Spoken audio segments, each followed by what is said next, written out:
Lors du dernier GIA, Madame la vice-présidente Sandrine Derville a informé ma collègue Marlene Forgeneuf que le souhait de la majorité du passage en régie de la restauration collective.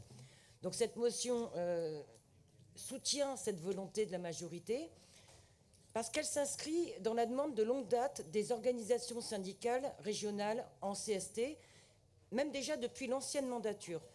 La mise en régie public de la restauration collective de l'hôtel de région.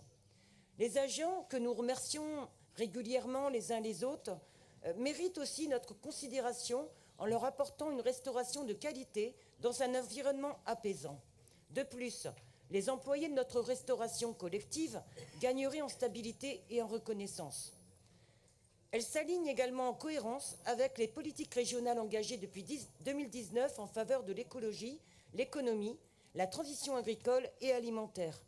Ce choix de mise en régie se justifie pleinement par le soutien qu'il apporte à l'efficacité de nombreuses autres politiques régionales votées dans cette Assemblée, qui identifient la restauration collective comme un levier stratégique renforçant notre action en matière de transition agricole, écologique et sociale. C'était aussi une des recommandations de l'AMIE. Donc ce projet pourra s'appuyer sur l'expérience de la restauration des lycées, avec comme partenaire la Sénat, et démontrerait de façon concrète l'engagement régional pour les circuits courts, les productions agricoles, bio et locales.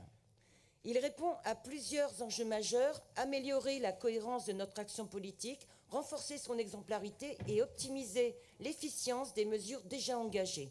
C'est un choix politique clair qui renforce la cohérence interne de notre fonctionnement tout en assumant notre responsabilité sur la qualité de vie au travail des agents de la collectivité.